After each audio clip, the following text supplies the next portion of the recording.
Lady Esther presents the Screen Guild Players.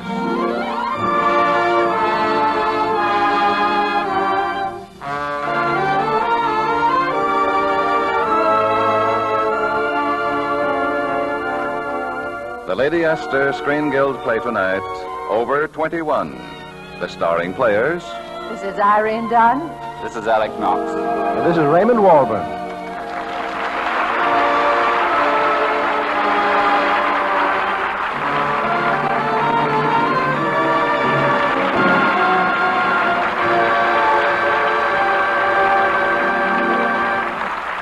Tonight, Lady Esther presents the Screen Guild Players in Columbia Pictures' delightful comedy, Over 21. It stars Irene Dunn as Polly, Alexander Knox as Max, and Raymond Walburn as Robert Gull. The Lady Esther Screen Guild Players in Over 21.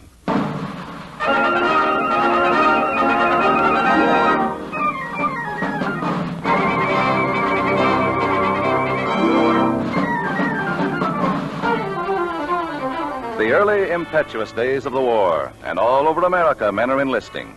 Max Wharton, however, is different from most. Max is editor of the very liberal New York Bulletin. He's famous, he's successful, and he's crowding 40. But still, he goes in as an ordinary private, which evokes a good deal of varied comment. From his best friend and critic, Mr. Average Reader. Publicity, it's a gag, that's all. From his publisher, Mr. Robert Gull. Schoolboy stuff. Medals for Benny. I say his job is right here, running his paper. And from his wife, Paula Wharton, in Hollywood. Isn't it wonderful of Max? Why, you hardly ever hear of an editor getting to be only a private, and think he didn't use any pull either. To Max, of course, it's a serious move, and one that's not without its hazards. Speaking to his wife on the long-distance telephone. Of course, a lot of people will think I'm grandstanding. You know why I'm doing it, Polly? Well, of course I do, Max. Oh, what did Gal say? He's having kittens. I warned him that when I leave, though, I leave. No inter-office communications, no wires, no phone calls, nothing. Well, naturally. You're going to be a soldier. Oh, I'm going to try. Of course, I'm no spring chicken, darling. You know, over 21, a man slows down. Oh, silly. When did you get to be an editor? When I was 35, but... Well, that's what I mean. When you leave? This afternoon, basic training. Then maybe officer's candidate school. If I can make it. What do you mean? Sure you'll make it. And I'll be right there with you. You... What? You heard me, sweetheart. When you make that officer candidate school, you just wire me where and when. Polly, Well, after all, I'm not planning a novel this year, and I'm almost through with this picture script. Oh, say, Nixon says it's swell. Well, that's good, but I miss you like the dickens, darling, and I married you for better or worse. But now listen, and Polly. besides, how do you think I want to spend the war? Sitting around Hollywood on my swivel chair?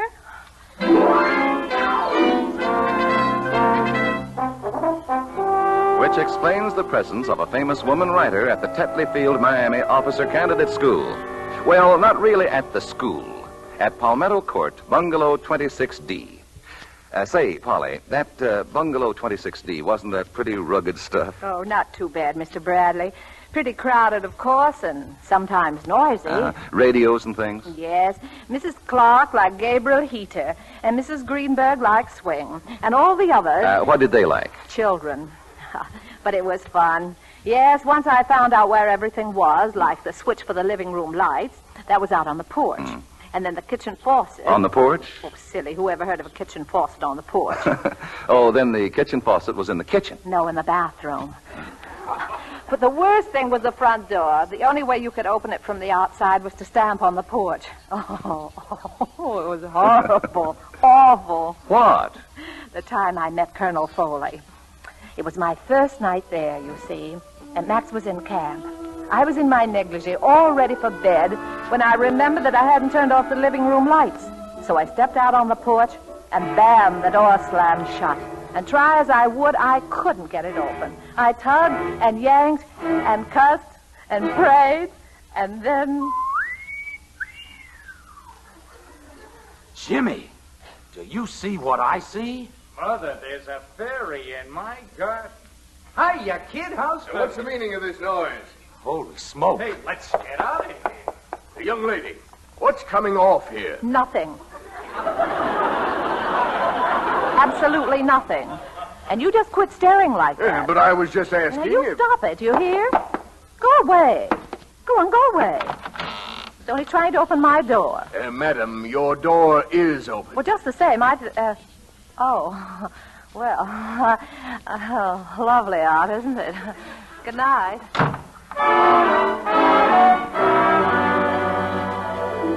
But don't get me wrong. I loved the place. The neighbors were really wonderful. All Army wives, of course. And at least I got to see Max. Yes, I got to see him. I wasn't so sure he ever saw me, though.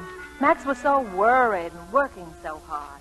White phosphorus is used as a standard filling in the 75 millimeter, the 105 Max. millimeter, the 100... White phosphorus, 75 millimeter, the 105... Max. Oh, I'm sorry, Polly. I'm having an awful time with this poison gas. Subject 12B is just one of 33 you have to know cold. No time to learn them.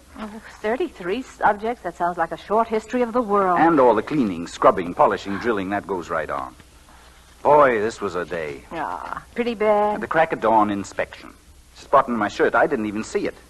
5 demerits. Then we had a quiz. You have to get 78 to pass. What'd you get? 78. Oh. Regimental review this afternoon. I stood at attention for an hour. I saw the neck of the fellow ahead of me turn brick red in the sun. Then it started to go white. His neck, I mean. Bam, he falls flat in his face. Along comes the meat wagon and Meat picks him up. wagon? The ambulance. Oh, what a thing to call it. Darling, you can forget it for just this hour. Come on now, put your head in my lap. I rub your forehead.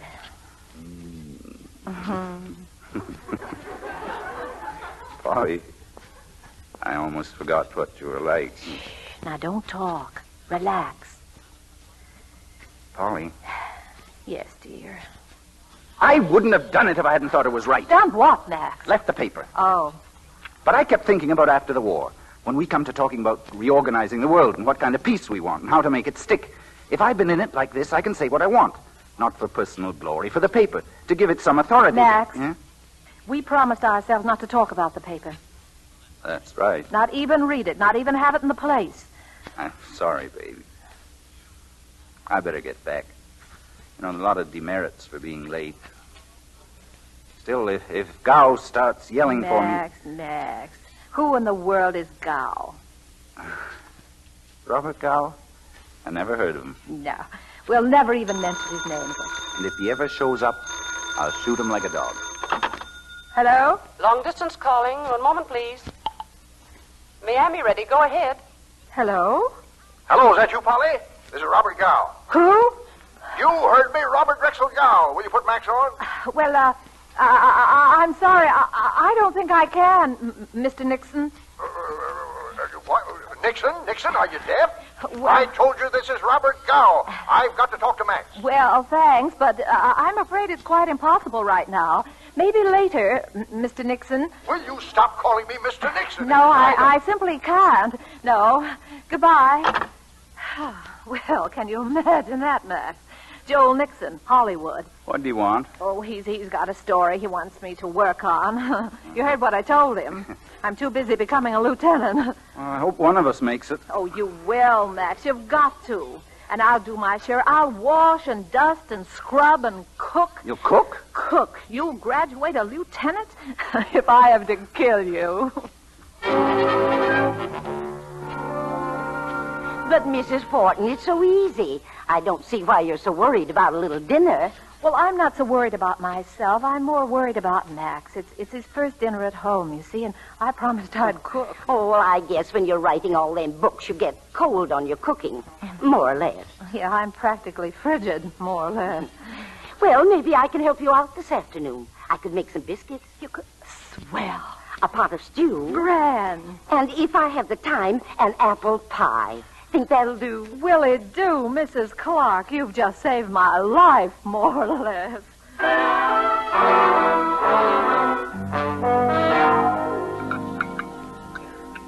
Mrs. Wharton, this is pie. Is it? I haven't even tasted it yet. Say, it's good, isn't it? Polly, when did you learn to bake a pie like this? Not since I've known you. Oh, shucks. Way back when I was a little girl at my mother's knee. You never forget those things once you learn. How'd you go about it? What, you mean? I've always wondered. Oh, you mean... Yeah, making a pie. Oh, now, Max, I don't want to bore you. Oh, you won't. I always wanted to know. Intellectual curiosity. Oh. Now, what do you do first? Well, first, since it's an apple pie, well, naturally, first you take your apples. Uh-huh.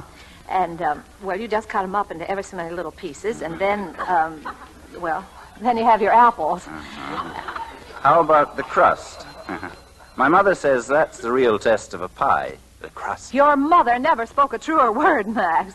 Yes, a nice flaky crust is at the bottom of the whole thing. Oh, joke. Crust at the bottom. That's very funny. No fooling. How do you make the crust? Oh, well, now, that's very interesting. First, you take a little pot, not very big, about so high, or, well, it could be a little higher. What's the size of the pot got to do with it? That's an ignorant question. All right. So you got your pot. Very well. So you set your pot, we'll say, right here. Now you put the things into it, and you just mix, and you keep mixing until you're sure it'll turn out nice and flaky, and then you roll it out, and then into the pan it goes, and then in go your apples, and then more crust on top, and then into the oven with the whole thing, and, well, before you know it, you're eating apple pie. Yeah, but what about those things you mixed in the pot? Oh, yes, I thought you'd ask that. Well, no two women ever mix exactly the same things. That's every woman's secret. You wouldn't expect me to tell mine. Well, no, well, I I wouldn't should think expect not. How'd you get along in camp today? We were talking about apple that's pie. so dull, Max. Really? No, how are you getting along? I'm still getting my regular 78s. Never more, never less. You know, I'd almost rather flunk out. Oh, don't say that. I can just see the headlines. Max Wharton, bright young editor of the Bulletin, heaved out of the army on his an incompetent moron. That'll be just fine for the Bulletin. Oh, Max, stop saying headlines and stop worrying about the Bulletin. Now, come on, you've got an hour off. Relax. That's right. Polly, Yes. fella stopped me today. He's on the camp paper. He wanted to run a piece about me. He said I could write it myself. I turned him down. Well, that's fine. I better start on these dishes. You don't think I'm passing up a chance? I mean, if I write about myself, I write about what I believe in. I've got plenty to say. Well, if you feel like doing it, dear, I think it's wonderful. It'll just take me half an hour, you know. Just half an hour. Well, swell. My portable's right here. Yeah, no, wait. Now, I write this blast for the camp paper, and some smart guy, just one smart guy, picks on a word or a phrase. He writes an answer. I've got a reply. He answers my reply. No, isn't that just what I swore I wouldn't do? Haven't I got trouble enough with my studies? No, that's out. Darling, I'm not sure, but I think this was your idea. Well, it was no good. Well, it's just as you say. Now for those dishes. That's up to me, though, isn't it? What? Or whether I get dragged into a controversy or not. Suppose I write it and forget it. Absolutely forget it. Well, if you can, darling, that's... Well, sure I can. Why can't I? Where's the typewriter? Right here, and there's some paper in the drawer, and... Come in. Oh, Mrs. Clark. Sorry to bother you, Mrs. Wharton, but could I have the tin I brought the pie in? Yes, of course, Mrs. Clark. Thank you so much. Oh, don't mention it. You're very welcome, I'm sure. Max, Polly, darling. Speaking of crust... Yeah. I sure bake a heck of an apple pie, doesn't she?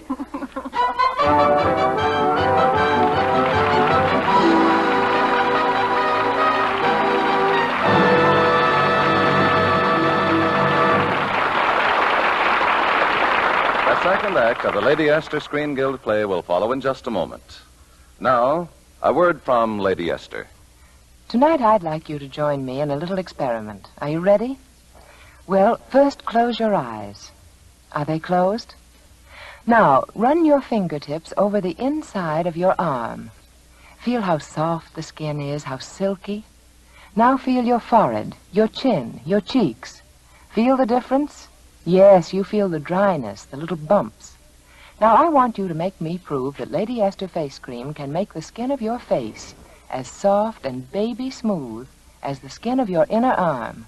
Remember, I said prove, and not in 30 days or even 30 minutes. All I ask is 30 seconds for my convincing patch test, which will show you the glamorous difference Lady Esther Face Cream makes in your appearance. Sorry. To make this interesting patch test, just smooth a little Lady Esther four-purpose face cream on one patch of skin, like one cheek. Wipe it off. Then compare that cheek with the other. See the difference, the clear, fresh look of that patch of skin. Then, most convincing of all, feel the difference with your fingertips from just one application of Lady Esther face cream. You see, this one cream by itself thoroughly cleans your skin, softens your skin, helps nature refine the pores, and it leaves a smooth base on which face powder looks simply marvelous. I'm sure you want this proof. Proof you can see on your own skin, in your own mirror.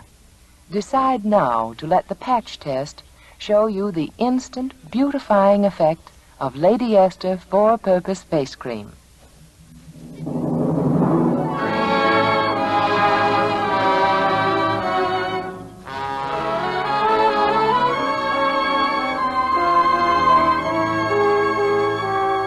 And now the second act of Over 21, starring Alexander Knox, Irene Dunn, and Raymond Walburn.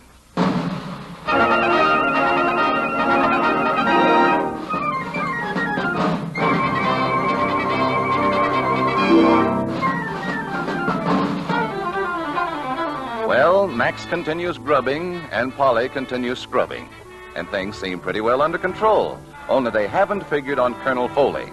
Or, to be exact, on the Colonel's lady. I'm just overcome. I'm simply overcome.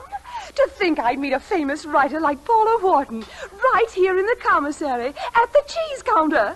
And you know, my mother is crazy about your books, too. You've got to let me bring her over. You've just simply got to. Which is a prospect harrowing enough, but a whole lot worse when guess who walks in? Robert Gow. No, not Gow. Nixon. Joel Nixon. You bullhead. What are you doing down here? Well, you gave me all that double talk on the phone, and then you wouldn't answer my other calls. Where's Max? He may not get here for days. Robert, I warn you, you leave Max alone. The way he left me? With a $2 million investment that's going to seed? Here's yesterday's paper. Take a look at the tripe that Kennedy's turning out. The bulletin isn't allowed in this house. Oh, that's just what I thought, and it's high time that it was now. If I can get a few editorials from Max... Listen, Robert. Max is down here competing with 20-year-olds. He's 39. He's hanging on by his eyebrows. 1 second for an outside interest and he's sunk. Well, there's only one intelligent thing I can do. What? I've got a darn good offer for the paper. You wouldn't sell it. Why not? I'm sentimental, too, but not stupid. I gambled $2 million on the brains and the courage of a man named Max Wharton. If I can't have his help... Max will die if he ever dreams that you... Polly. Oh, there he Polly. is now. Oh, my gosh.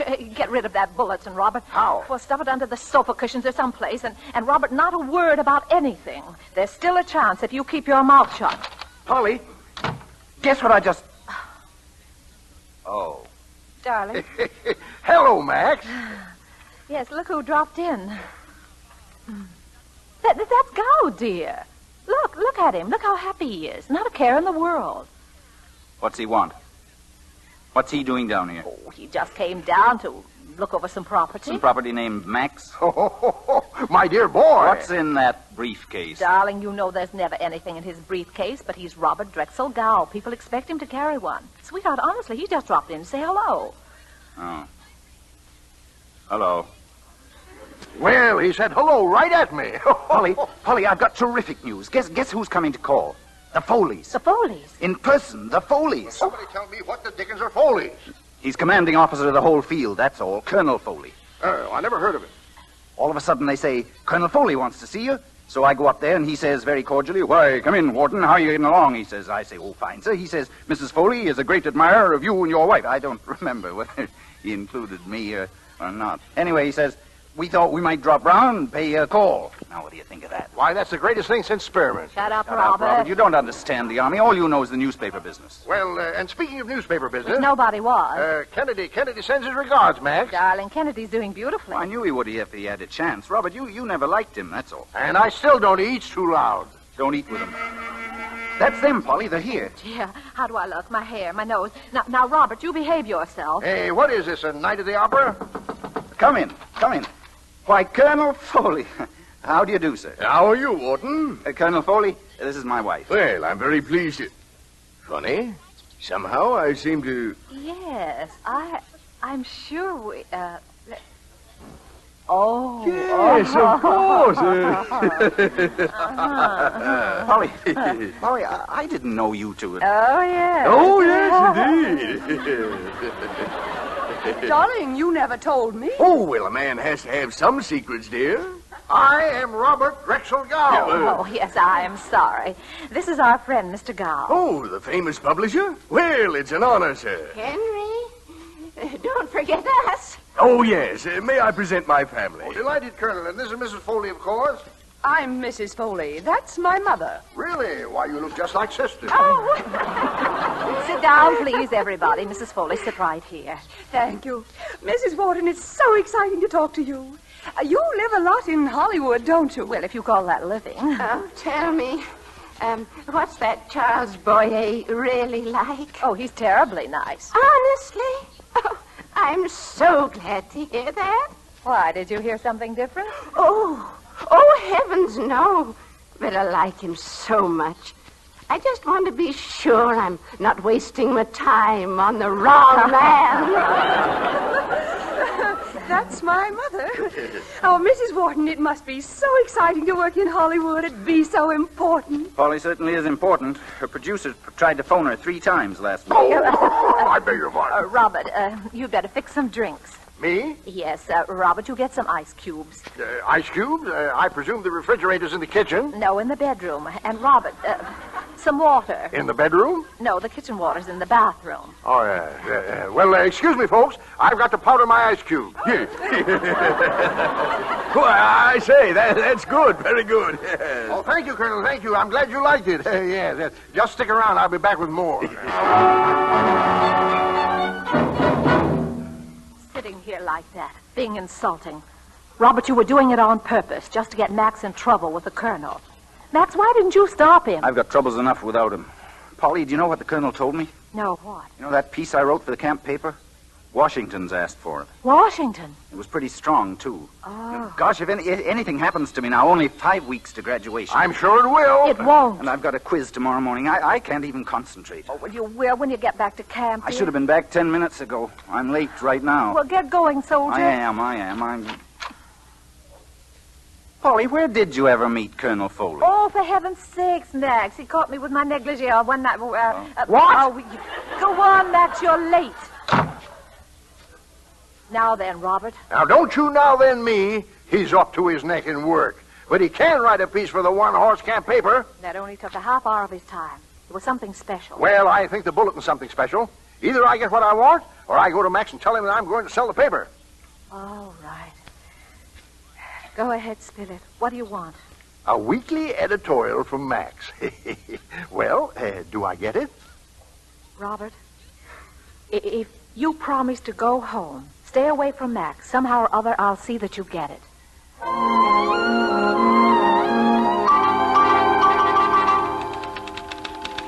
Polly! Hey, Angel. Oh, gosh. Darling, I got 15 minutes off, and I thought I'd run... Say, you working?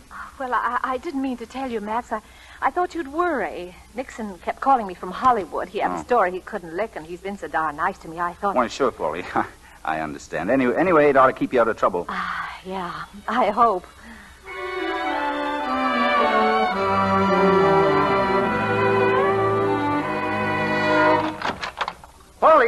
Polly, where are you? I've got the greatest news. Oh. Hello, Max. What are you doing down here again? What am I doing? Didn't you get my telegram? What telegram? Well, about last week's editorials. I've got a great idea What for the you. devil are you talking about? Say, has all this drilling gone to your head? Look here, if you don't start making Max, sense... darling, you're home. I was out shopping for... Oh. And the same to you, my dear. Oh. Max, dear, I've got something to tell you. I got something to tell you, too. Listen, final marks were just posted. I passed. You passed? Look here, you can't do this to me. Oh, he's done it. Max, another 78. I should say not. 79. Oh. Now, wait a minute. I came down here to... And Polly, I got word from Washington. Oh, that piece you wrote? They like it. They want me to do one every week. Oh, Max! He can't. He's under contract to me. Why, those things he's written the last 4 weeks have been like a transfusion. The first signs of life is... Those last 4 weeks, I haven't written a line. You haven't? But, now, wait a minute. Polly, it was you. Oh, Robert, I cannot tell a lie. I did it with my little portable. You can't do this to me. I'll sue you. I'll hail you into court. Robert, for a millionaire, you're acting awful dumb. Huh? Didn't you say those editorials were good? Good? They were great, but then grab her, you chowderhead. Make her an offer before I wire every paper in New York. Good heavens, I hadn't thought of that. Polly, my dear Mrs. Max Wharton. Forget it, Robert. I'm going to stay with Max till he's shipped out. But, darling, there's a home front job to do, and you were born to do this one. No. Polly. Polly, you little fool. Why, this answer came straight from heaven. Policeman, these men are following me. But, Angel, now look. No soap, Max. I'm going to stick with you. At least until I've had a chance to think the whole thing over, alone. Alone, Polly? Yes. I want to be alone. Excuse me, but is this bungalow 26D? Why, yes, it is. Well, I'm supposed to move in here today. I mean, as soon as a Lieutenant Wharton can... Well, I don't mean to rush you, but... Oh, well, not at all. Max, you're being shipped? Right away. What a break. Oh, but, darling, so fast. I thought... Well, excuse me, but I was hoping. I mean, if there's anything about the place that I ought to know... Oh, yes, of course. Well, it's very nice. You love it. Just a few little things. The living room lights, they turn off on the porch, and the kitchen water, that's in the bathroom. And, oh, yes, this door, if it ever gets stuck when you're outside, you just stamp on the porch like this. That'll open it every time. Just stamp real hard. Polly, are you all right? Polly, what are you doing down there? I'm thinking it over alone. Polly, are you all right? Oh, don't stand there talking. Put my trunks on the next train for New York.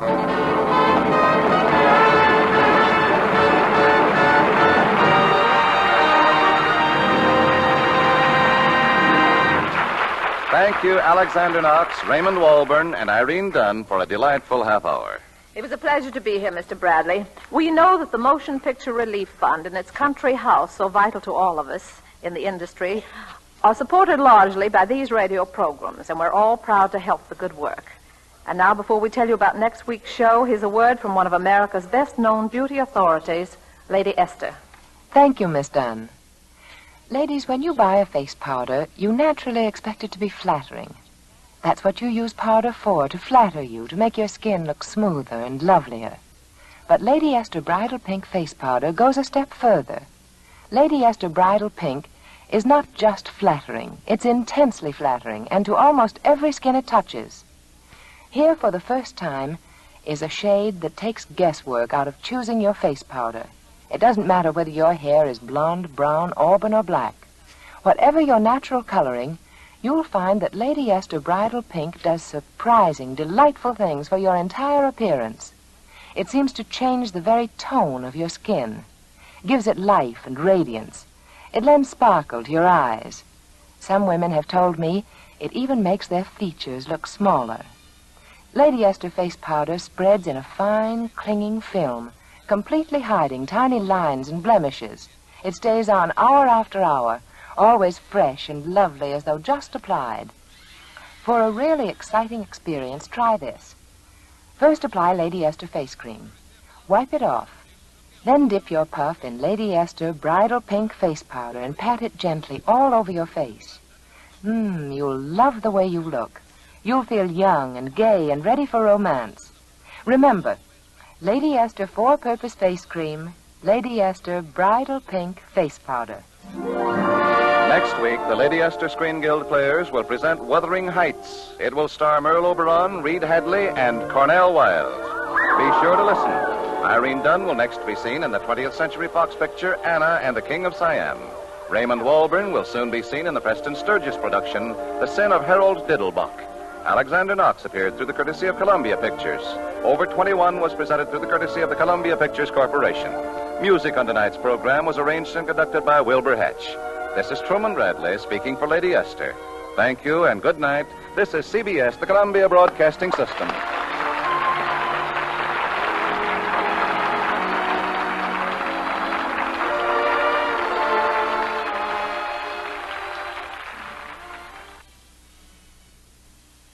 Takes great pride in presenting the Screen Guild Players in one of the great classics of the screen, Wuthering Heights, with Merle Oberon in her original role as Kathy, Cornell Wilde as Heathcliff, and Reed Hadley as Edgar.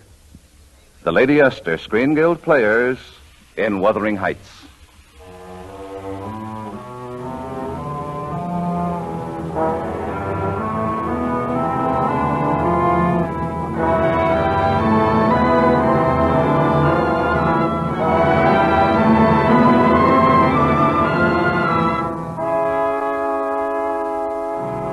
A 100 years ago, on the barren Yorkshire moors in England, stood a house as bleak and desolate as the wastes around it. Wuthering Heights, it was called, a forbidding place, and the country folk whispered that it was haunted. But only one man knew the truth. One man, old Edgar Linton, who lived at the Grange.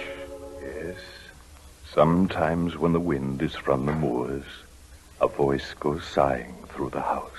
Kathy, I love you. I love you, Kathy. And another sighing voice that replies, Darling, I'll always love you. Always. Always.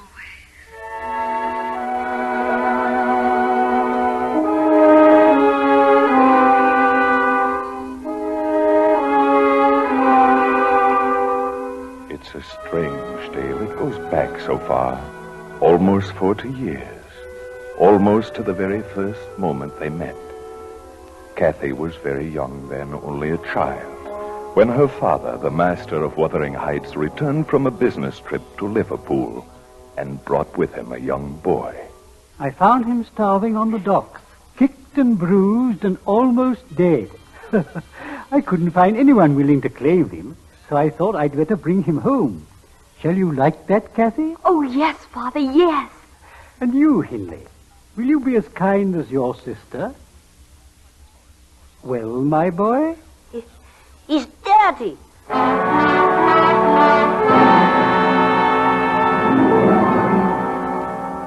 That's how it was from the very start. Hindley hated the stranger. Kathy adored him. There was a wildness in the lad, a rebelliousness that was like her own.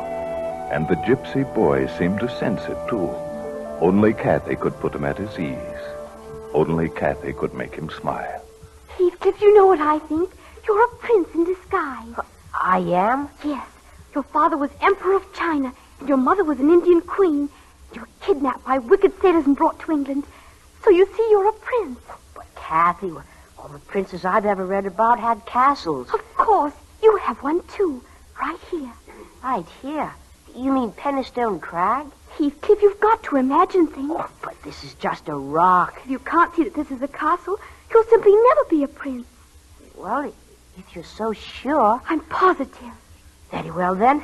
I'll be a prince. And you? What, my lord? Kathy, you will be my queen.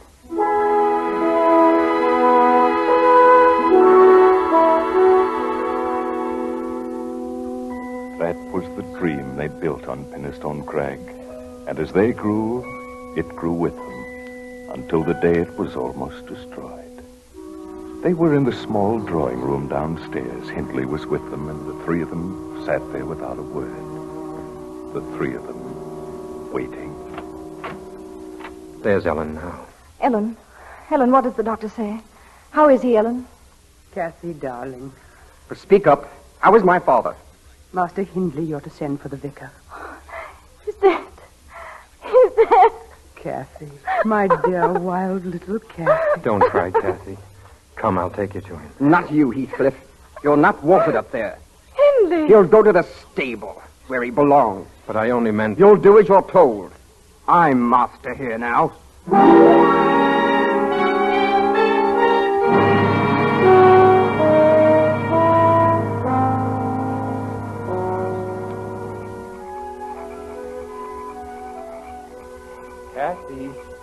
Kathy. Heathcliff, is that you? I knew you'd be here. I'll always be here at our castle, darling. I came as soon as I could. Did Hindley see which way you came? What if he did? He scarcely needs a reason to torment me. I know. I know how bad it's been for you. Almost 2 years now. To beat and abuse me. That's all he seems to live for. For that and his bottle. He's been drinking so much. Let him. It doesn't matter. Nothing matters down there. Our life is here. Yes, my lord. Still, it would be dreadful if Hindley found out. Found out what? That you talk to me sometimes?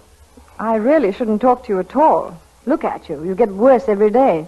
Dirty and unkempt and in rags. Shall I dress like a prince in my lovely stable? Heathcliff, why don't you run away? Run away from you? You could come back to me rich and take me away. Remember? We used to play you would. Kathy, Yes? come with me now. Where? Anywhere. And live in haystacks and steal our food? No, Heathcliff, that's not what I want. You just want to send me off. I don't. Well, it won't do. I've stayed here, taken all I have just to be near you.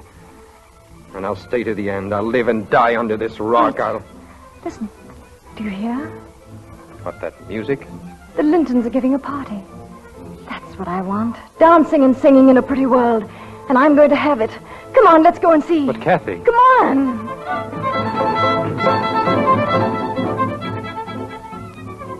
Isn't it a wonderful party? Isn't it? Kathy, if they find us in their garden... Nonsense. Look, there's the kind of dress I'll wear someday. Isn't it lovely? And you'll have a red velvet coat with silver buckles on your shoes. Oh, Heathcliff, will we? Will we ever? Come along. We'd better get out of here. Confound that dog. Hurry, will you? I'm coming. Oh! Kathy, what is it? My ankle. I'm afraid I twisted it. Heathcliff, the dog. Let go of her, blast you. Let go, I said. Hold him, Skulker. Hold him. Heathcliff, my leg. You there. Call off your dog, you fool. Down, Skulker, down. Good work, my boy. Good work. You'll pay for this, you and your cursed dog. You'll pay for this. What is it, Father? Enough noise out here to... Why, it's Catherine Earnshaw. Oh, I'm dreadfully sorry. Here, let me help you. Hold on to my arm. Put her down. Put her down, do you hear? You idiot, she's hurt. Can't you see she's bleeding? Edgar, who is this fellow? The Earnshaw stable boy. Don't worry, Miss Catherine. We'll patch you up. My sister's an expert with a bandage. Just a minute. Where do you think you're taking her? Into the house. Are there any objections? Well, How long are you going to keep her there? Until she's well. Which may be longer than you'd care to wait. Good night.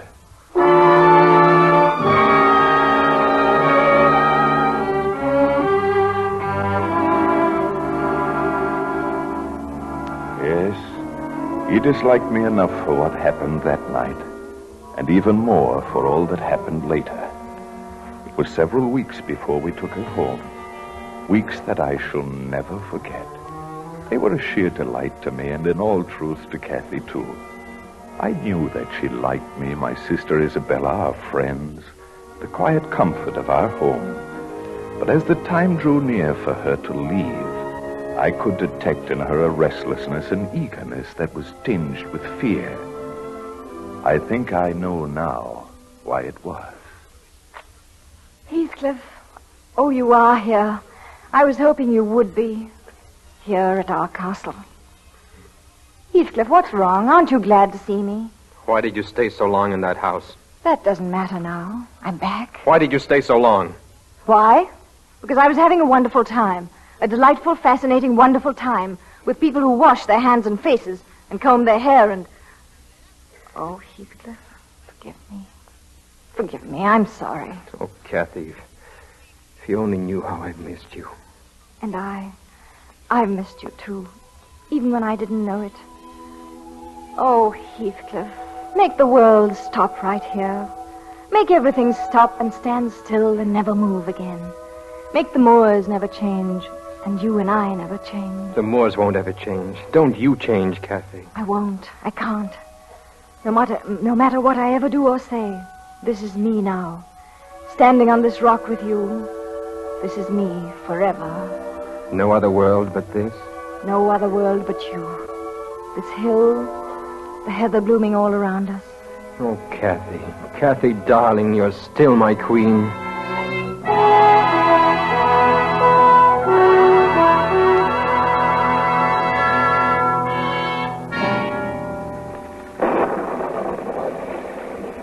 Kathy, child, you're a puzzle to me. Am I? I always thought it was going to be Heathcliff, but these last few months with Mr. Edgar coming here so often... Am I pretty, Ellen? You're lovely. Lovely. And do you think Mr. Edgar will like my new dress? Of course. He'll think it more than worth the ride through this storm. I think that sometime soon he'll be asking my Kathy a serious question.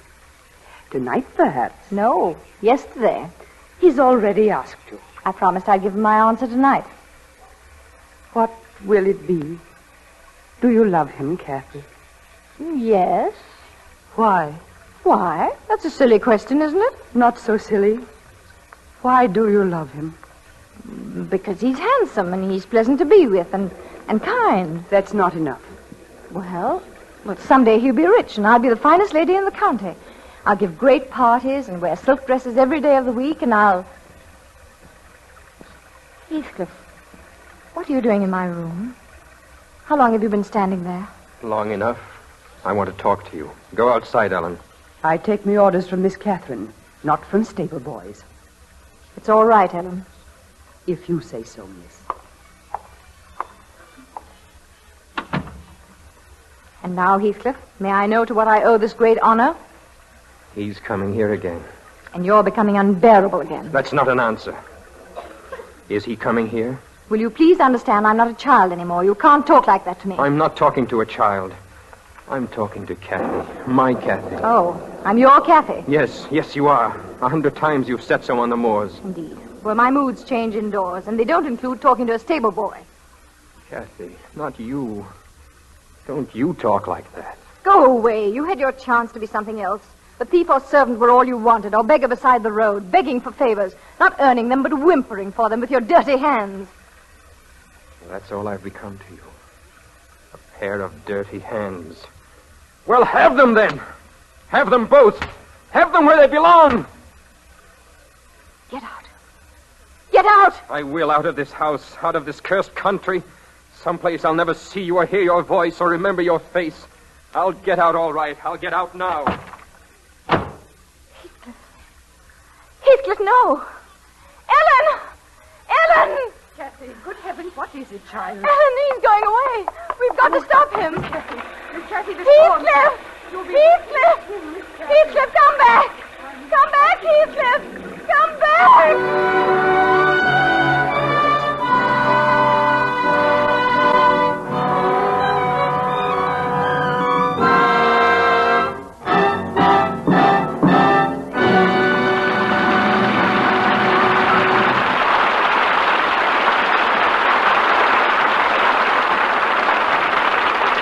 The second act of the Lady Esther Screen Guild play will follow in just a moment. Now, a word from Lady Esther. Reading about all the strikes in my morning newspaper gave me a thought for you. You know, it's possible your own skin may be on a strike, too. Yes, those enlarged pore openings, those dry, flaky spots, those little marks and blemishes may all be signs that your skin is not satisfied with the daily care you give it. And so, your skin has gone on strike. But all those signs of an unhappy skin will quickly disappear when you switch to Lady Esther Four-Purpose Face Cream. For this one cream by itself does all the 4 things your skin needs most to look and feel its best. Now, I don't want you to accept that statement without proof. No, for I will prove the exciting difference Lady Esther Face Cream makes in your skin in just 30 seconds with the patch test. To make this interesting test, simply smooth Lady Esther Face Cream on one patch of skin, for instance on one cheek. Wipe it off. Then compare that cheek with the other. See the radiant difference, feel the difference with your fingertips. This 30-second patch test shows you how thoroughly Lady Esther Face Cream cleans your skin, how it softens your skin, how it helps nature refine the pores, and how it leaves a smooth, perfect base for powder.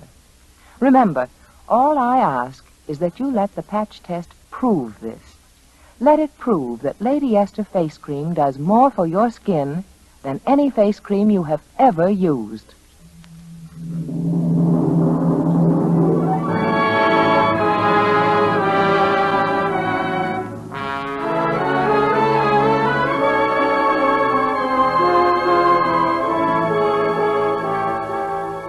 And now the second act of Wuthering Heights, starring Reed Hadley, Merle Oberon, and Cornell Wilde.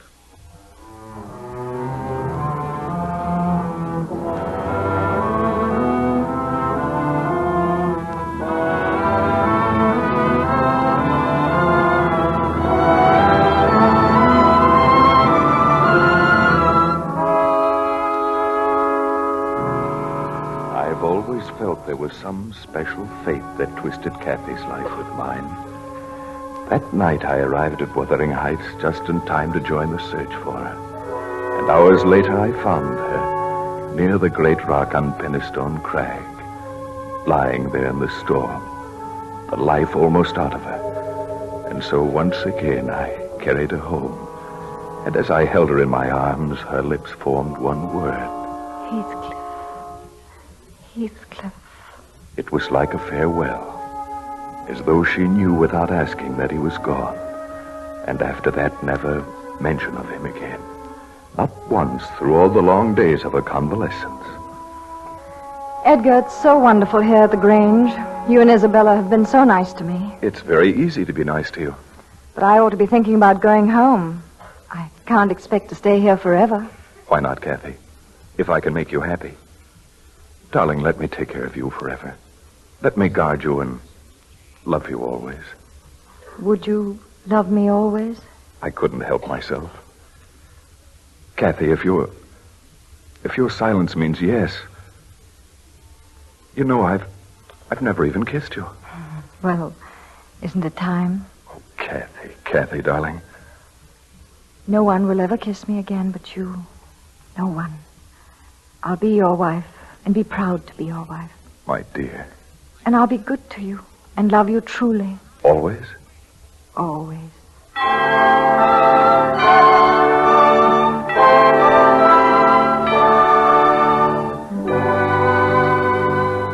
And so we were married. And the years passed quietly, happily, until that night. I remember it was just before dinner. Kathy and I were sitting together, talking.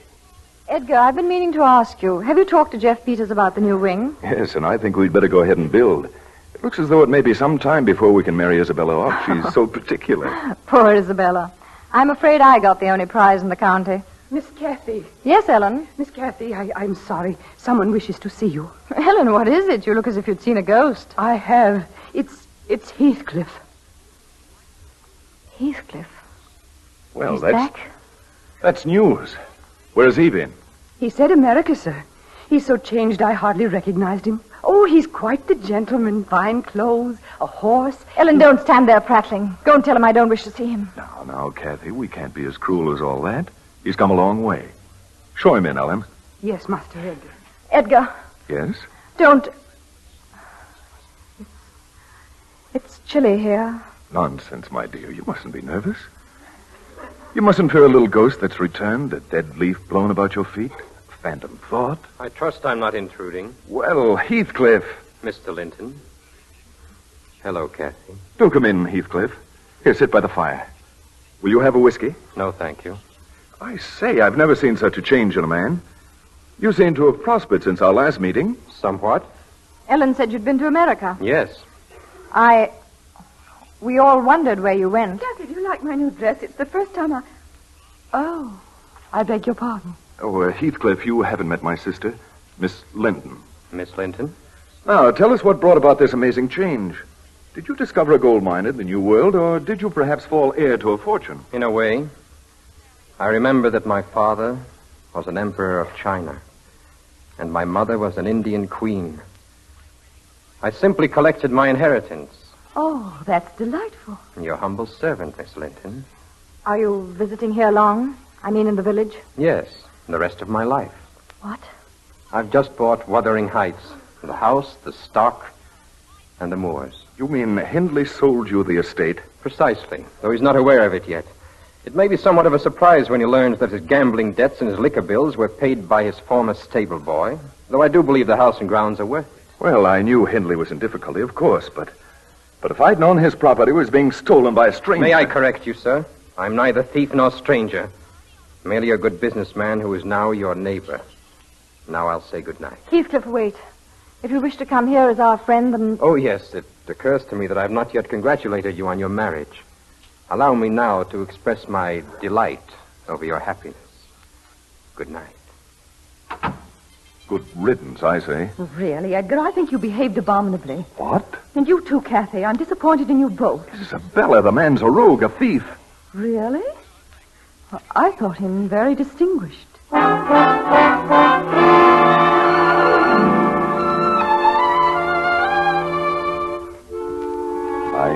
have known what would happen. I should have known what he would do. I wanted to talk to Isabella, reason with her, but Kathy said no, it was a woman's job. And so it was Kathy who went to her. Isabella, I want to talk to you. Yes, darling. About what? About Heathcliff. Oh. Really, Kathy, I've no desire to discuss Heathcliff with you or anyone. I'm afraid you must. Isabella, you're behaving disgracefully. In what way, may I ask? You're making a spectacle of yourself with Heathcliff, throwing yourself at his head. I must ask you to be careful of what you say. You fool. You vain little fool. I'm going to tell you the truth. You're old enough. I'm going to open your eyes. My eyes are quite open, thank you. Isabella, don't you see what he's doing? He's using you to get near me, to try to rouse something in me that's dead. And I'll not have it.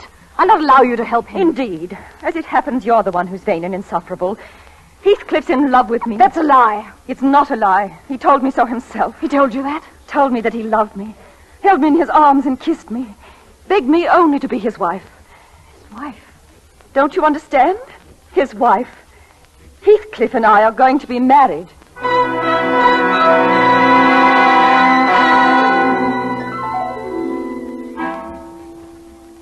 What brings you to Wuthering Heights, Kathy? Does Edgar know? I doubt that he'd approve. Heathcliff, is it true? Is what true? Is it true that you plan to marry Isabella? Is it? Heathcliff, you mustn't do it. She hasn't harmed you. You have. Then punish me. I'm going to. Each time I take her in my arms, each time I kiss, each time I promise her life and happiness. You can't. You can't. Don't make me a partner to such a crime. It's hideous. It's mad. It's already decided. After this, you can think of me as something else than Kathy's foolish and despairing lover. You can think of me as Isabella's husband for as long as you live.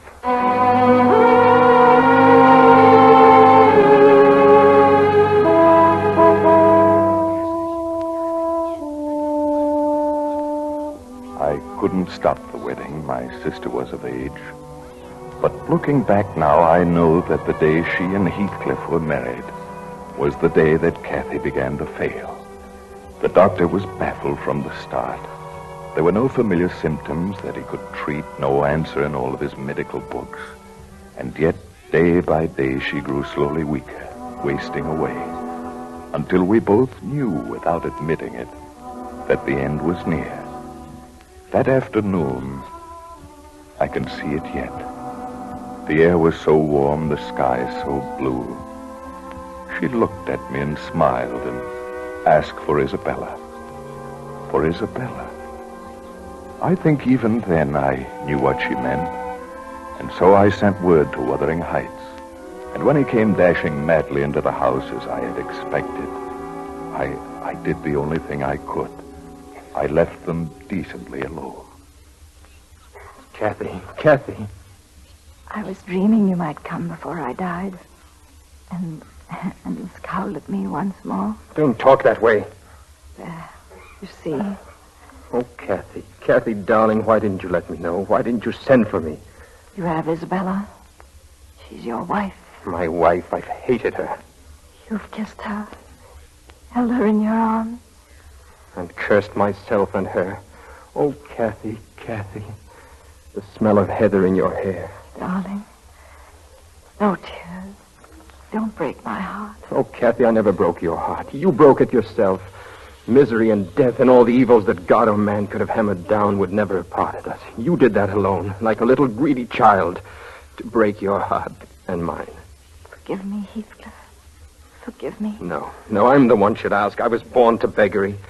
Let me beg again now. Oh, darling.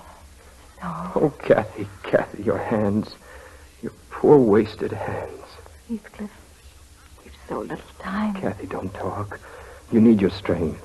Darling, what I told you once, that night on the moors, it's true. It's always been true. Heathcliff, I'm yours. I've never belonged to anyone else. What a pity. It's too late. It isn't. It's not too late. I'm here now, Kathy. I'll never leave you again. From the window there, you can see the crag. If I could see the moors once more with you, Heathcliff, will you carry me? You can't die, Kathy. You can't. I won't let you die. Out there, where our castle is, I'll wait for you, Heathcliff. I'll wait for you till you come.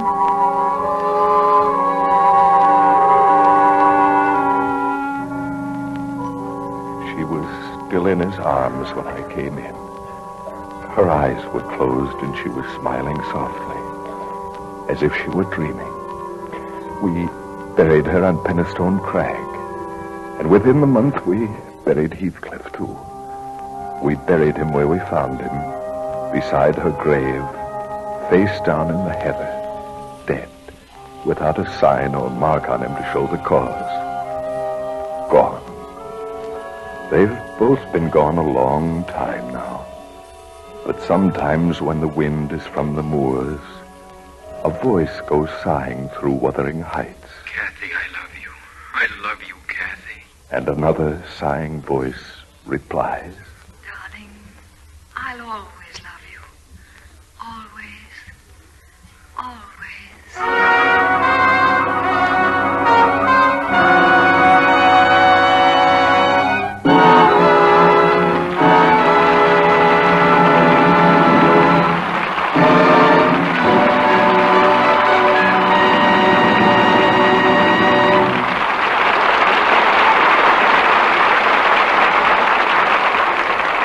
Thank you, Cornell Wilde, Reed Hadley, and Merle Oberon for appearing with the Lady Esther Screen Guild players tonight. We are grateful indeed for your fine performances.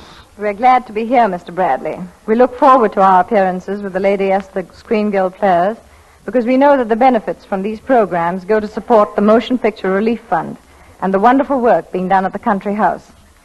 And now, before we tell you about next week's program, here's a word from one of America's best-known beauty authorities, Lady Esther. Thank you, Miss Oberon. Ladies, let me read you something written by one woman who just started using my new powder shade, Bridal Pink. She says, Lady Esther, your new shade of powder is such fun to use.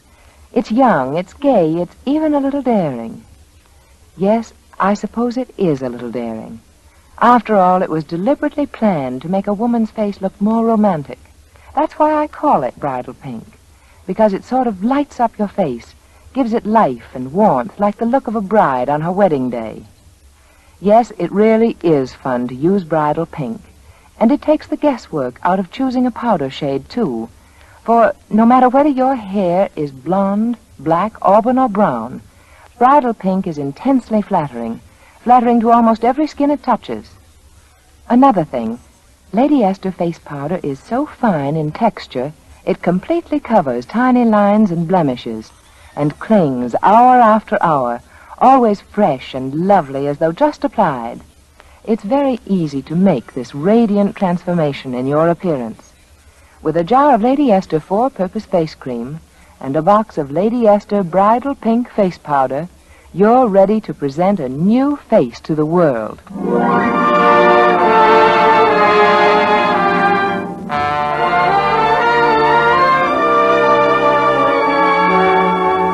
Next week, the Lady Esther Screen Guild players will present Getting Gertie's Garter. It will star Lucille Ball, Sheila Ryan, Barry Sullivan, and Dennis O'Keefe. Be sure to listen. Merle Oberon will soon be seen in the Universal production Night in Paradise. Cornell Wilde can now be seen in the Darrell F. Zanuck production Leave Her to Heaven. Reed Hadley can soon be seen in Shock, both 20th Century Fox pictures. Wuthering Heights was presented through the courtesy of Samuel Goldwyn. Music on tonight's program was arranged by Wilbur Hatch and conducted by Led Gluskin. This is Truman Bradley, speaking for Lady Esther. Thank you, and good night. This is CBS, the Columbia Broadcasting System.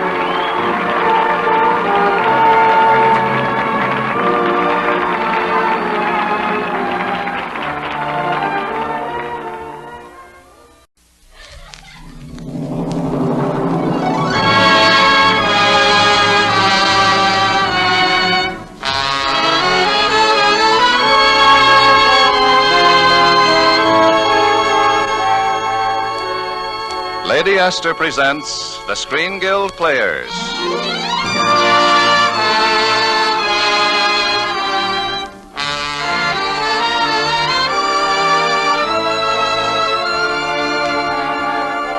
The Lady Esther Screen Guild play tonight, Getting Gertie's Garter. The starring players. This is Lucille Ball. This is Dennis O'Keefe. is Sheila Ryan. And this is Barry Sullivan.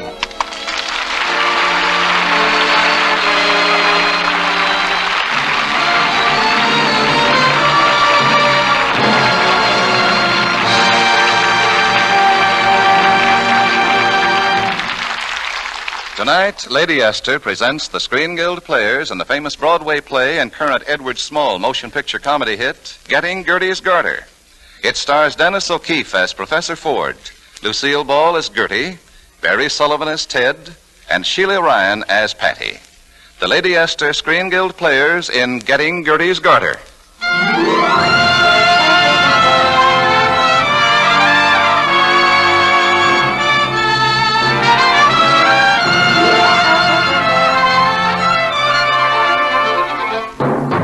Kenneth Ford is a research scientist, and most days you'd find him experimenting with a mouse.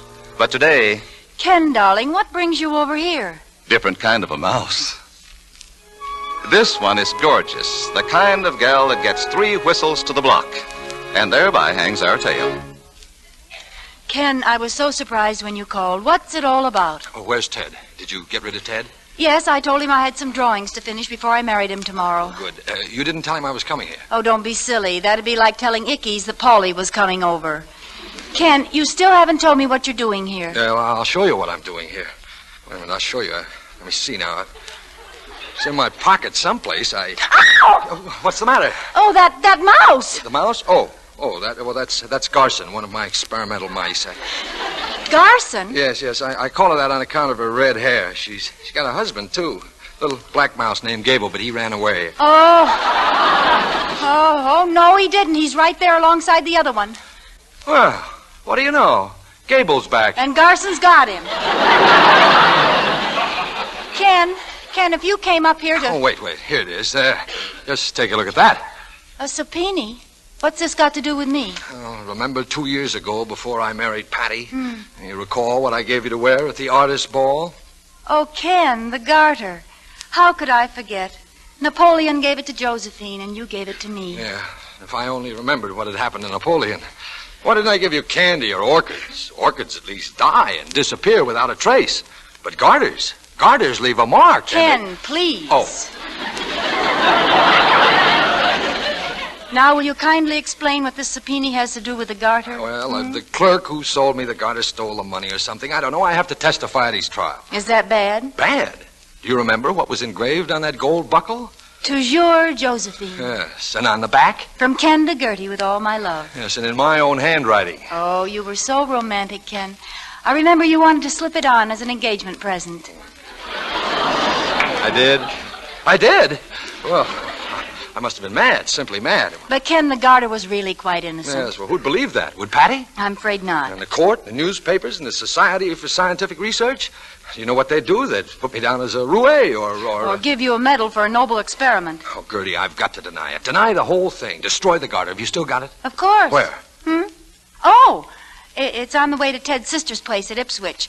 I send all my wedding things by express. What's my garter doing at your wedding? I'm going to wear it for luck. You know, something old, something new. Yes, I know. But suppose Ted sees it. I beg your pardon. Oh, well, I beg your pardon. Well, I'll be up there early, as best man I really ought to be, and I can get... Look, do you think it'll be safe on your knee? Absolutely, as safe as you'd be. Well, I'd like a better guarantee. Maybe I'd better wear it on my knee. What am I saying? I don't know. Look, Gertie, if anyone asks about the garter, just play dumb. All right, I'll play dumber than I was when I got it. Now sit down and relax. Oh, sorry, but I can't. I have a... Holy Toledo, it's 3:00, and I'm giving a demonstration. My new anesthetic. I'm going to let them put me to sleep. I've got to run, Gertie. Goodbye. Goodbye, Professor. Pleasant dreams.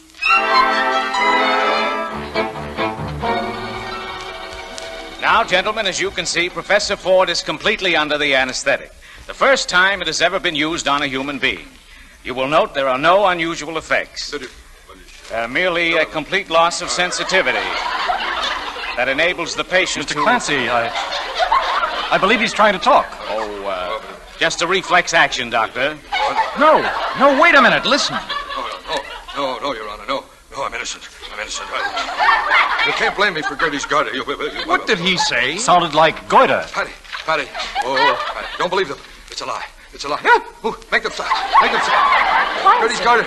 It's choking me. It's choking me. Clancy, is he all right? Oh, sure, Mrs. Ford. He's just having a dream. Oh, the Garter. Gertie's Garter. The Garter. Chicory, chick, chilla, chilla, Chicory, chick, chilla. What's he talking about? Oh, he's probably been studying chickens. Oh, the Garter. Gertie's Garter. There it is again. Did he say garter or goiter? I distinctly heard him say goiter. And I distinctly heard him say Gertie. Madam, please, this is research. So is this. I'm his wife. Now, wait a minute. Wait, he's coming too. Ken, you okay? What? Oh, yeah. Yeah, I guess so. What'd I say? Oh, you seem to be worried by a goiter. I thought you said garter. Oh, no, not that. No, it was goiter. I'm positive. Do you wish to tell us about your dream? Was it pleasant? No, it was awful. Excuse me, but I've got to get out of here. Excuse me, please. Strange. I wonder what reason he had to act that way. All I can say is it better be good.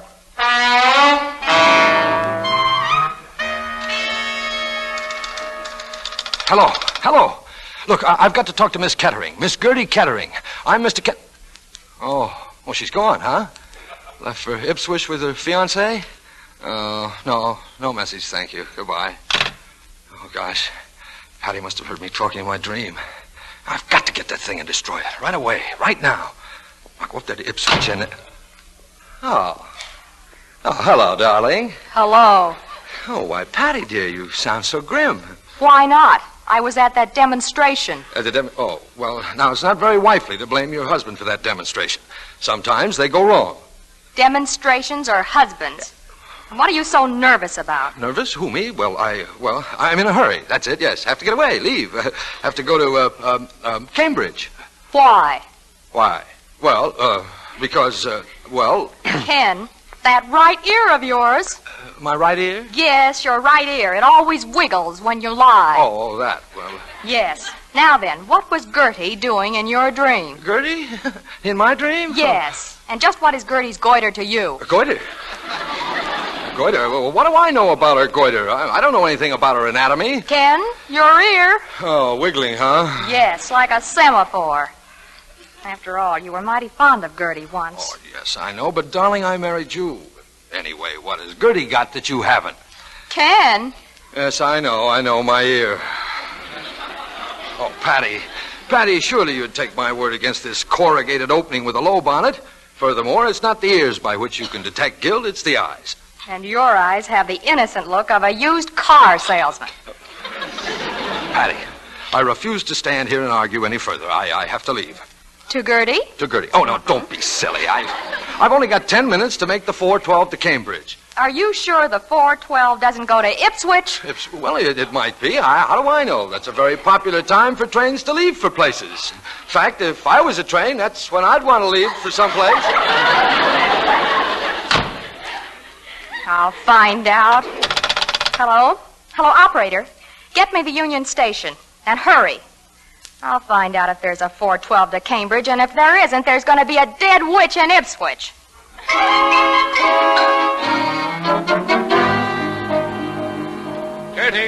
Gertie, look who just got here. My best man, a day early. Oh, hello, Ken. Where's your bag? Oh, I was in a hurry and I had to leave. Oh, you mean my bag? Oh.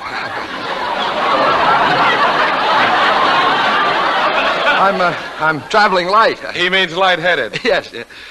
Yep, didn't even bring Garson along. Who the devil is Garson? Oh, a little mouse he's running around with. Yes, I just happened to be up this way, Ted, on a research matter. About a mouse?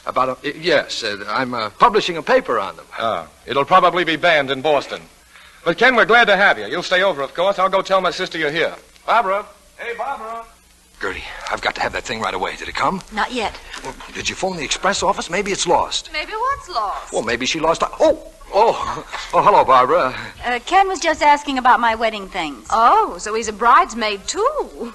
Don't worry, Gertie. Your things will be here. No, I hope so. You hope so? Oh, yeah, well, if Gertie wants to get married, she'll have to have her clothes. That is, oh, gosh, I don't know. I'm all mixed up. Hey, Ken, guess who just came? The express man? No, Patty. Oh, Patty? Oh, my aching back. Come on in, Pat. Pat, come on in. We're all in here. Hello, everybody. Gertie, darling. Precious, this is a surprise. Yes, I sort of thought it might be. Hello, Barbara. And well, if it isn't Professor Ford. I see you overshot the landing field at Cambridge, darling. I. Egotistical, isn't he? Ken, why didn't you tell us Patty was coming? I'll tell you. Oh, well, I forgot, I guess. Yes, you see, Ken has so many things on his mind. What mind? I mean all those secret experiments. Oh. Practically everything he does these days is a secret. Yes, I can understand that. I was sure you would, darling. Patty, dear, you're acting so strangely. Come on outside. I wouldst have a few womanly words with you. Oh, you wouldst you? Say, where are they going? What? Say, where are they going? Out into the woods. Hey, wait for me, girls. Wait for me. Yeah, well, don't you go out there. Oh, gosh. Say, what's the matter with you, Ken? You look awful. I do? Yeah, like W.C. Fields after seeing The Lost Weekend. Listen, Ted, you're my lawyer. Maybe you can help me. What's up? You in trouble, Junior? Me? Oh, no, not me. It's a friend of mine, that's it. Yes, he's in a jam. You see, he once gave a girl some... I beg your pardon, son. Yes, Charles? Miss Kettering's express package has just arrived. Oh, she'll be glad to know that, Charles. You'd better tell her. Yes, sir. At once, sir. Now, Ken, about this friend of yours. What friend? The one who's in trouble. Oh, that fella. Oh, he's not in trouble anymore. He's in the clear. He is? Yes, he is. And thanks, Ted. You've certainly helped a lot. I have? Yes. I say there's nothing like a lawyer when you need advice. Well, see you later, old man. I wonder if I can charge him for that.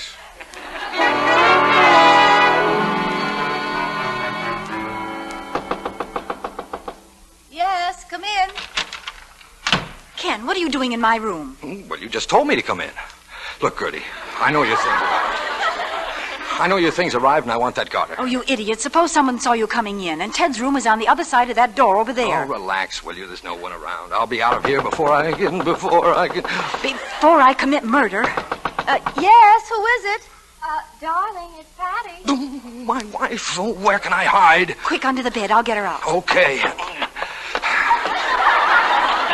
Lucky there's nothing under here. Well, practically nothing.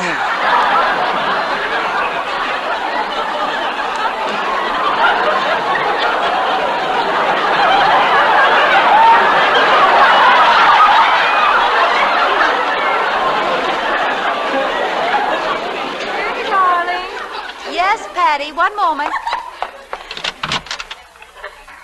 Sorry to keep you waiting. Oh, I know how it is the night before your wedding. Everything up in the air? No, everything's right down on the floor. You want to talk to me, Patty? Anything special? Well, frankly, yes, Gertie. I'm worried. I know just how you feel. No, I mean about Ken. Sometimes he's so sweet, and other times he's such a bubblehead. What? What's that? What's that noise? Nothing. Forget it. It's just a mice. So loud? You should hear him stomping around here all night. Now, about Ken. Gertie, you used to like him, didn't you? I was afraid that maybe you... Look, Patty, if you think there's anything between Ken and me, let me tell you, he's not the skeleton in my closet. He isn't? Well, he may be a skeleton, but he's not in my closet. I don't know, though. Still, you used to have so much fun together when... Darling, when you came along, Ken was all yours. Now you've got him, and you're stuck with him. That mouse, gee whiz, it must be a big one. Yes, more like a rat. Patty, do you have a needle with you? Yes, in my room. Oh, that's wonderful. Let's go and get it. I tore the hem of my dress. I just don't have a thing. Whew. Oh, that was close. Now, if I can get that Garter while they're gone, and he... Oh, darling, Gertie Lamb. This could be the house on 92nd Street. Hello there. Honey, is everything all right? Oh, yes. Yes, quite all right. Sugar pie, you catching cold? No, I'm just gargling. You go right on down. I'll be with you in a minute. All right, but hurry, darling. I miss you. I'm glad I missed you, too. Ken, You're still here. Oh, take it easy. Ted was just in his room. Get out. You've got to get out of here. I will as soon as you give me that garter. No, I'm not going to give it to you. Gertie, you promised. I've changed my mind. Oh, but Gertie, think. If we destroy the garter, they can't prove a thing. If we destroy the garter, we can't prove a thing, and you've done enough silly things to wreck us both. Oh, but gosh. Patty's suspicious, and Ted will be soon. The best thing we can do is tell them the truth. No. The truth, the whole truth, and nothing but the truth. I'll give you until 10 o'clock tonight. Oh, but look, If Gertie... you don't tell Patty, I'll tell her myself. Oh.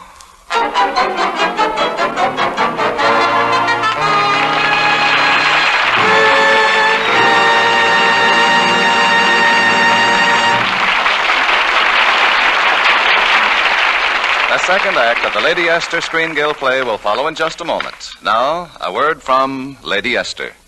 I don't know whether you think women dress to please men or other women, but I do know one thing is sure. When your skin is soft and smooth, fresh and young-looking, anything you wear looks much better. Because, you see, nothing can make a woman more self-conscious than a dry, rough, or blemished skin. A skin that proclaims, look, I'm getting older. I say again and again, there's no need to have a tired-looking, aging skin. The daily use of just one famous cream, Lady Esther Face Cream, can keep your skin fresher and younger-looking than you may now believe is possible. And I don't ask you to believe it. Instead, I ask the chance to prove it. To prove that Lady Esther Four-Purpose Face Cream is the most beautifying cream you've ever used. And I don't ask 30 days or even 30 minutes. I show you exciting proof in 30 seconds with the patch test. You just smooth Lady Esther Face Cream on one patch of skin, like one cheek. Wipe it off. Then compare that cheek with the other. Touch that radiant patch of skin. Feel as well as see the difference. Lady Esther Face Cream thoroughly cleans your skin, softens your skin, helps nature refine the pores, and it leaves a smooth, perfect base for powder. When you make the patch test and see the convincing proof, I'm sure you'll never again be satisfied with any cream but Lady Esther Four-Purpose Face Cream.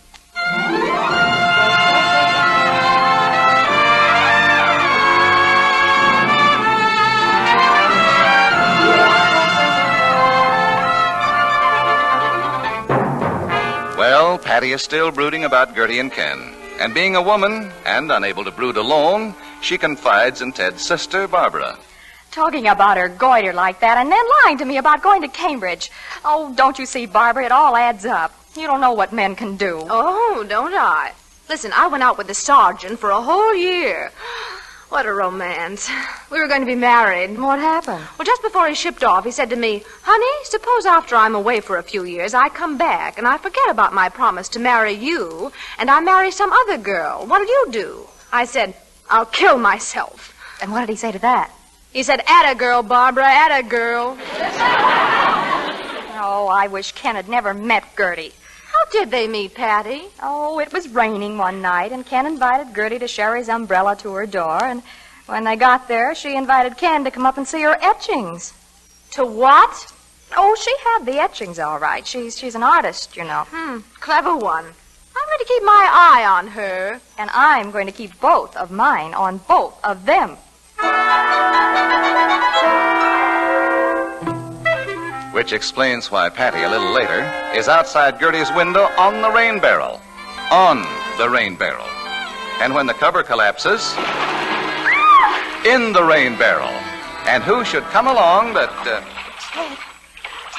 Why, Patty, isn't it too cool to be bathing outdoors? Oh, don't, Joe, please. You're soaked. You'd better get in the house and change. And have them see me like this? Oh, no, I won't have them laughing at me. Ted, please, go up and get some dry things for my room. I'll be glad to, Patty, but where'll you change? That's right, where? Wait, I know, the barn. That should be safe. The barn? Yes, you climb up in the hayloft and get these wet things off. You can use a horse blanket till I get back. Oh, all right, Ted, but, hurry, will you? Of course. Gertie must be wondering where I am right now.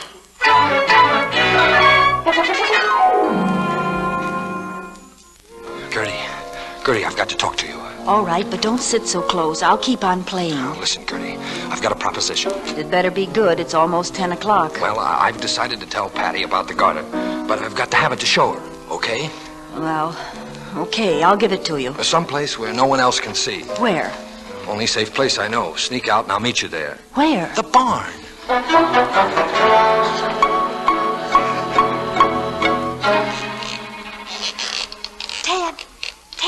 is that you, I hope? Why, whom were you expecting, huh? Whom? Hume, that's whom. It's so dark in here, I was scared. Well, let's turn on the lights and we Oh, let's not. All I've got on is this horse blanket. Oh, I see. Or rather, I don't see. Here's some dry things. Thanks. Did anyone see you go into my room? I didn't go into your room. The door was locked, so I just borrowed some of Gertie's things. Gertie's things? Do you think I'd wear anything of hers? And why not? The way she's been carrying on with Ken, and the way they've been Oh, now, wait a minute. I think that ducking has gone to your head. No, it hasn't. There, you see? Oh, Ted, you idiot. What's the matter? Are you blind? Well, no. At the moment, I'm rather amused. Amused? Yes, you're so worried about Gertie and Ken. Suppose they found us up here. Suppose they did. That's not a good answer. Look, why don't you slip into these dry things, Patty? I've told you, not hers. I'd rather wear this smelly old horse blanket. Okay, Seabiscuit, have it your way. Come on, I'll gallop you back to the house. But if someone sees me... I'll enter you in the 6th at Santa Anita. Come on.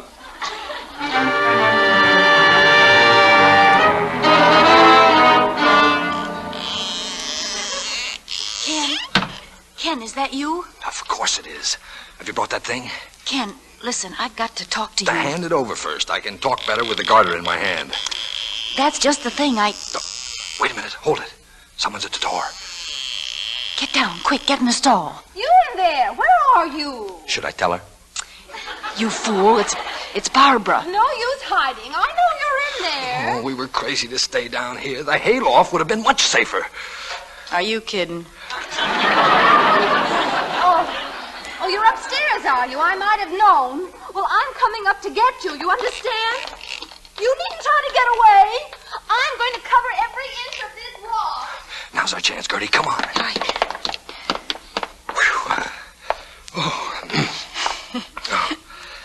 Not bad, Ken. She's up and we're out. Yeah, so far so good.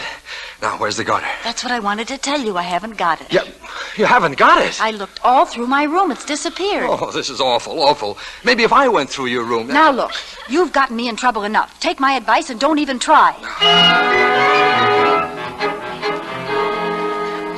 But Ted, I can't stay in your room like this in this blanket. Ah, nonsense, Patty. No one's coming in here. And I'll have that lock on your door open pretty soon. As soon as people stop coming and going.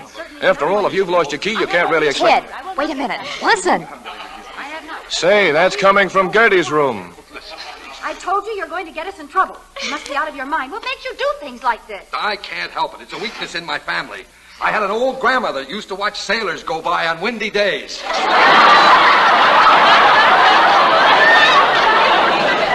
That's Ken in there. He's in her room. Wait, I'll handle this.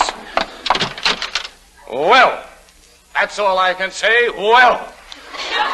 Ted. So this is what Patty's been trying to tell me. It's all true. What's true? What are you doing in her room? What are you doing in my room? What right have you to walk in here like this? Oh, no, you don't, Gertie Kettering. You can't get away with that. Patty, you just keep out of this. Just keep out... Hey, what are you doing in his room? Don't change the subject. Oh, so this is your game, Ted. Accusing Gertie and me while you carry on with my wife. I am not carrying on with your wife, and don't you dare even suggest such a thing. Then what's she doing in your room? In a blanket? And don't tell me you were playing Indian. She just happened to bring the blanket from the hayloft, that's all. The hayloft? And it was you up there. You're just trying to confuse the issue. At last, my eyes are open. Yes, and in about 2 seconds, I'm going to close them. Kenneth Ford, if you are trying to insinuate... Oh, it's no use, Patty. They'll never admit anything. Come on, let's get out of here. Just a minute.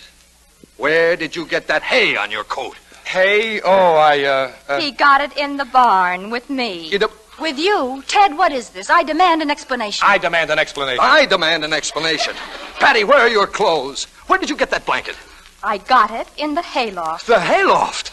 What kind of a wedding party is this? You mean, was this? Was is right. And now, Professor, since you've succeeded in breaking up 1.5 happy families, maybe you'd like to explain. I have nothing to explain until Then I have. Neither of you deserves an explanation, Ted, but it's all about a garter. A garter? A thing Ken gave me 2 years ago for a masquerade.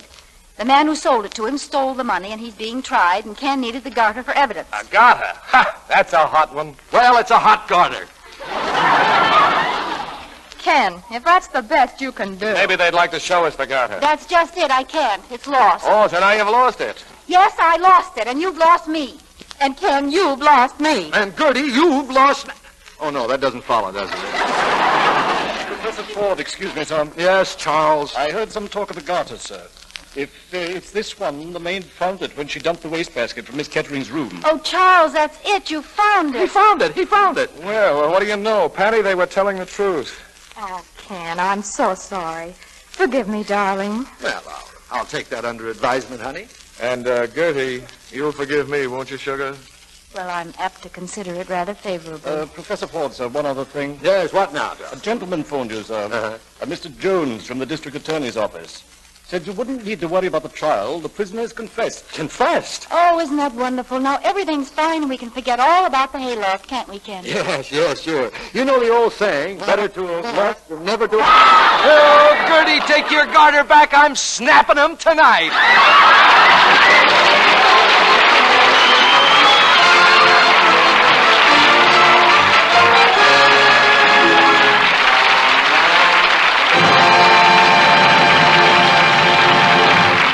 Thank you, Sheila Ryan, Barry Sullivan, Dennis O'Keefe, and Lucille Ball for appearing with the Lady Esther Screen Guild players tonight. We are grateful for your delightful performances. And now, before we tell you about next week's program, here's a word from one of America's best-known beauty authorities, Lady Esther. Something that gives you a new appearance can certainly give you a new point of view.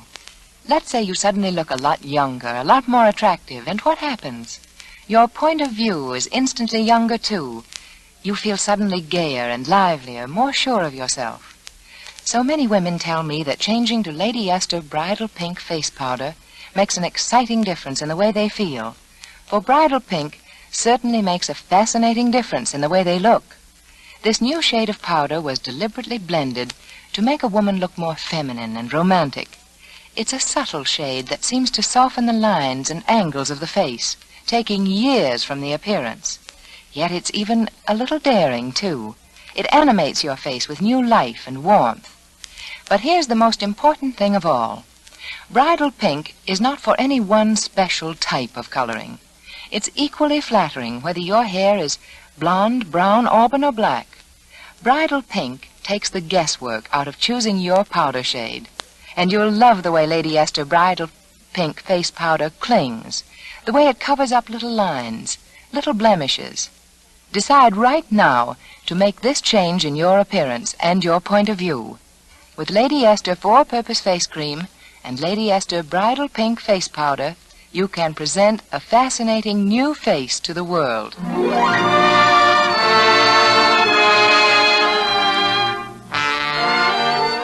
Next week, the Lady Esther Screen Guild players will present Irish Eyes Are Smiling. It will star June Haber and Dick Hames. Be sure to listen. Dennis O'Keefe can soon be seen in the 20th Century Fox production Dollface.